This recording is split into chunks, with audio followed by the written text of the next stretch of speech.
नमस्कार दोस्तों, स्वागत है आपका टेक्स्ट बुक कार्ड चैनल पर। आज हम बात करेंगे इतिहास के सबसे महान योद्धा और शासक सिकंदर महान के बारे में, जिन्होंने अपनी कुशल रणनीतियों और असीमित साहस से दुनिया का नक्शा बदल दिया। ईसा पूर्व 490 के आसपास पर्शियन साम्राज्य के राजा डेरियस ने ग्रीस पर आक्रमण कर दिया। उन्होंने ग्रीस के कई मंदिरों और हजारों मूर्तियों को नष्ट कर दिया। इससे ग्रीस के लोगों में पर्शियनों के प्रति गहरी नफरत भर गई, जो कई सदियों तक बनी रही। इसी दौरान मैसिडोनिया के एक छोटे से कस्बे में एक बच्चे का जन्म हुआ, जिसे मामूली बच्चा नहीं बल्कि भगवान का बेटा कहा गया। उसका नाम सिकंदर था। 334 ईसा पूर्व में सिकंदर ने मैसिडोनिया से अपना राज्य स्थापित किया और अपने देश का बदला लेते हुए पर्शियन साम्राज्य को तबाह कर दिया। इसके बाद विश्व का नक्शा पूरी तरह बदल गया। सिकंदर भारत की सीमा तक पहुंच गया और भारत को अपना अगला निशाना बनाया। हालांकि अचानक उसने अपना रुख बदलते हुए मैसिडोनिया लौटने का फैसला किया।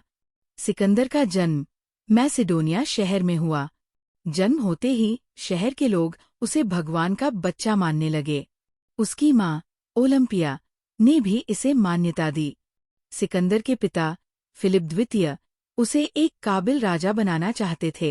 उन्होंने उसे दुनिया के सबसे महान दार्शनिक अरस्तू से शिक्षा दिलवाई। अरस्तू ने केवल 3 वर्षों में सिकंदर के अंदर खुले विचार और कूटनीति की गहरी समझ पैदा की। सिकंदर की योग्यता पहली बार 10 वर्ष की उम्र में दिखाई दी, जब उसने एक उत्तेजित घोड़े को प्रशिक्षित कर लिया। 18 वर्ष की उम्र में उसने अपने पिता के साथ बैटल ऑफ चेरोनिया में भाग लिया। इस युद्ध में उसकी रणनीति और नेतृत्व कौशल ने सबको प्रभावित किया। इसके बाद सिकंदर ने अपने साम्राज्य का विस्तार करना शुरू किया। उसने अपनी छोटी सेना के बल पर विशाल पर्शियन सेना को पराजित किया। उसकी युद्ध नीति और साहस ने इतिहास में अमर स्थान प्राप्त किया। सिकंदर ने एशिया माइनर के बड़े हिस्सों पर कब्जा कर लिया और वहां के स्थानीय नेताओं को स्वतंत्रता दी। उसने बिना किसी जबरदस्ती के दिल जीतने की नीति अपनाई, जिससे उसे व्यापक समर्थन मिला। सिकंदर ने पर्शियन साम्राज्य के राजा की बेटी से शादी भी की, जिससे उसने स्थानीय लोगों का विश्वास जीता। उसने गवर्नरों को उनके पदों से नहीं हटाया और उनकी संस्कृति को नष्ट नहीं किया। इससे उसके साम्राज्य में स्थिरता आई। भारत तक पहुंचने के बाद उसका सामना राजा पोरस से हुआ।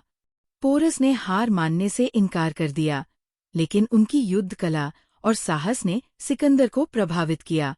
सिकंदर ने पोरस को और अधिक राज्य देकर उन्हें सम्मानित किया। 323 ईसा पूर्व में सिकंदर की मौत बेबीलोन में हुई। उनकी मृत्यु के बाद भी उनका साम्राज्य 2 वर्षों तक बना रहा।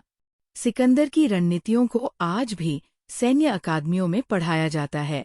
इतिहास में उनका नाम हमेशा अमर रहेगा। तो दोस्तों, सिकंदर के जीवन से हमें क्या सीखने को मिलता है? कमेंट्स में जरूर बताएं। अगर वीडियो पसंद आया हो तो इसे लाइक और शेयर करें। ऐसे ही ज्ञानवर्धक वीडियो के लिए चैनल को सब्सक्राइब करना न भूलें।